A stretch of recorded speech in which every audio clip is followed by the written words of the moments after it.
Baik, selamat siang. Shalom. Bapak Guru hebat, seperti hasil kesepakatan rapat kita beberapa minggu yang lalu, bahwa hari ini salah satu calon guru penggerak angkatan 10 Kabupaten Kupang, Bapak Johnson Bernard Tunai, akan membawakan materi terkait dengan budaya positif dalam modul 1.4. Jadi mungkin ini kesan ataupun kesempatan berbagi dari Bapak Johnson Bernard Tunai SPDGR selaku calon guru penggerak angkatan 10 ini. Namun sebelum memulai kegiatan kita pada hari ini, kita mendengarkan sambutan dari pimpinan SMP Negeri 2 Magelang Jawa Timur, dalam hal ini Bapak Rismanto atau SPDGR. Kepada Bapak Kepala Sekolah, waktu dan tempat saya persilakan.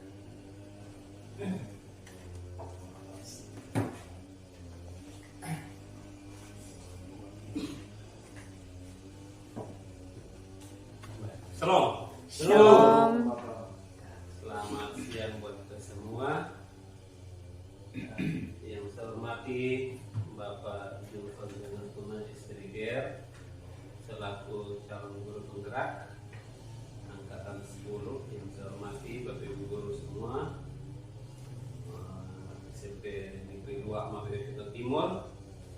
Pertama-tama kita bersyukur karena Tuhan memberikan kita kesempatan untuk hadir di sini dan kita akan mendengarkan pemaparan menyangkut dengan budaya positif yang akan dipaparkan oleh teman kita calon guru penggerak angkatan 10. Nah, kita bersyukur karena ini baru pertama kali ya, kita mendapatkan kesempatan yang berbahagia ini dengan tujuan kita memperbaiki diri dalam rangka mempersiapkan diri juga demi memasuki tahun pelajaran baru, di mana kita akan memulai dengan kurikulum yang baru, yaitu kurikulum Merdeka. Di situ ada banyak hal yang perlu kita perhatikan dan bahkan kita pelajari, termasuk salah satunya adalah budaya positif ini. Nanti ada lagi namanya pembelajaran berdiferensiasi dengan metode-metode mengajar, dengan cara evaluasi. Nah, semuanya kita akan pelajari. Nah, hari ini kita mulai dengan disiplin positif. Saya berharap Bapak Ibu guru semuanya boleh berkonsentrasi, dan jika ada hal-hal yang tidak dimengerti, dipahami, boleh ditanyakan kepada teman kita supaya kita saling berdialog untuk mendapatkan suatu gambaran yang jelas tentang materi ini dan bagaimana kita menerapkannya nanti di dalam kegiatan belajar mengajar juga secara umum di sekolah kita, seperti itu.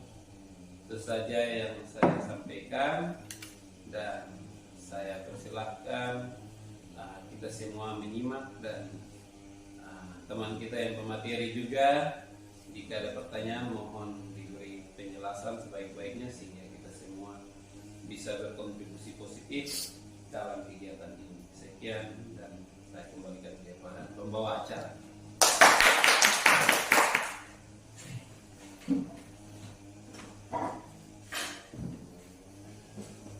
Baik, terima kasih Bapak Pimpinan SPDG 2 Magelang Jawa Timur, Bapak Rismanto atau SPDGR. Baik, tanpa memperpanjang kata lagi, kita akan mulai kegiatan kita pada siang hari ini. Karena itu kepada Bapak Johnson Bernard Tunai SPDGR selaku pemateri, waktu dan tempat saya persilahkan. Oke, selamat siang Bapak Ibu guru hebat. Selamat siang. Terima kasih untuk kolaborasi hebat Bapak Pimpinan, Bapak Kornel Falukas SPDGR, Ibu Yulianti Lete SPDGR, dan Bapak Omar Pakai yang sudah membantu saya saat ini. Seperti yang disampaikan bahwa hari ini saya akan membawakan materi tentang budaya positif. Silakan Pak Omar. Oke, di dalam penerapan budaya positif ini sebenarnya membutuhkan peran dari seorang guru, yaitu sebagai penuntun.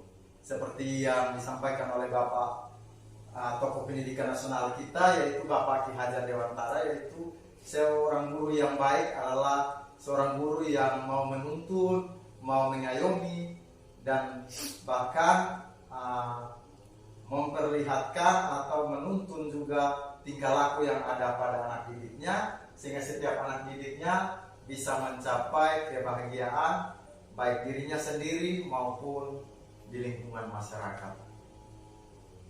Next.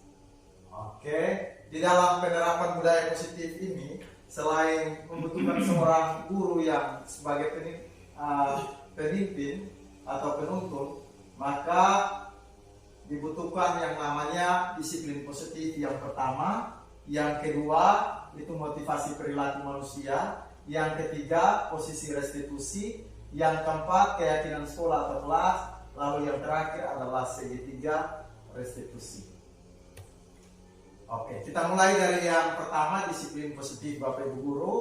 Next, Pak Umar. Oke, untuk menjalankan disiplin positif, kita harus tahu apa itu dulu pengertian dari disiplin positif. Disiplin positif itu sendiri adalah suatu cara untuk menerapkan disiplin yang mengajarkan kepada peserta didik atau anak untuk bertanggung jawab dan menumbuhkan kesadaran diri berdasarkan nilai-nilai kebajikan. Next. Oke. Lalu di sini saya akan memberikan sebuah kegiatan kepada Bapak Ibu guru hebat semua. Saya minta kesediaan Bapak Kornel, Pak Lukas SPDGR, dan Bapak Olivianus Rismanto atau SPDGR. Ke depan kita bisa memperagakan. Di sini ada pertanyaan penuntunnya. Coba kita memainkan sebuah game yang berjudul Coba Buka, di mana salah satu guru, yaitu Bapak pimpinan, ada berperan sebagai pribadi A dan Bapak Kornel sebagai pribadi B. Nanti dilakukan secara bergantian dan setiap Pak Guru akan diberi waktu 30 menit. Sesudah itu nanti kita diskusikan dari ada 3 pertanyaan. Yang pertama, apakah Pak Kor atau Pak Kris adalah A atau B ketika membuka kepalan tangan Pak? Jikalau membuka atau menutup, mengapa? Apa alasan Bapak? Lalu membuka kepalan tangan Bapak. Lalu ada kedua di situ, apakah Pak atau B menutup kepalan tangan Bapak? Mengapa? Apa alasan Bapak? Atau B tetap menutup kepalan tangan? Jadi membuka dan menutup harus memberikan alasannya. Lalu yang ketiga, dalam kegiatan ini sesungguhnya siapa yang memegang kendali atau kontrol untuk membuka dan menutup kepalan tangan? Silakan kepada Bapak Kor, bisa di sini bersama Bapak pimpinan. Kita mulai dari, tergantung dari Bapak berdua, siapa yang memulai. Oke, Bapak Kep menutup, Bapak Kornel yang ingin membuka. Oke, dengan rayuan Pak Kornel mau memberi uang, merayu Bapak pimpinan untuk membuka tangan, dan ternyata Bapak pimpinan membuka tangannya. Tepuk tangan. Nanti Bapak berikan jawabannya sebentar, bisa diberikan kepada kita. Oke, yang pertama membuka tangan. Sekarang Pak Kor dipersilakan. Oke, dengan segala bujukan rayuan dari Bapak Kris, apakah Bapak Kornel mau membuka tangannya? Tidak. Oke, luar biasa. Ada 2 yang berbeda di sini. Tepuk tangan. Silakan kepada Bapak pimpinan, bisa menjelaskan kenapa Bapak mau membuka tangan. Baik, saya membuka tangan karena saya ingin berbagi apa yang menurut saya penting, berharga, tapi dalam hal ini saya punya kendali untuk membagikan karena saya merasa bahwa ketika saya membagikan akan berdampak positif bagi orang yang menerimanya, seperti itu. Oke. Terus pertanyaan Bapak, kalau seandainya Bapak tidak menutup tangan, apakah ada jawabannya? Seandainya saya tidak menutup tangan, maka kemungkinan orang yang membutuhkan ini tidak mendapat pertolongan. Luar biasa Bapak. Jawaban selanjutnya kita dengar dari Bapak Kornel Lukas SPDGR. Baik, jadi alasan saya tidak membuka tangan karena menurut saya yang saya miliki adalah sesuatu yang berharga. Jadi kalau ketika saya membuka maka dengan sendirinya akan terlepas dari genggaman saya. Luar biasa. Alasan saya mengapa tidak membuka kepalan tangan tersebut. Kalau membuka Pak, bisa tahu alasannya? Seandainya Bapak kalau mau membuka, Baik, jadi kalau mau membuka itu mungkin ada alasan tertentu yang kuat mengapa saya harus membuka kepalan tangan tersebut. Karena saya ulangi, ketika yang saya genggam itu berharga, maka untuk membukanya saya harus mempertimbangkan alasan apa sehingga saya harus membuka.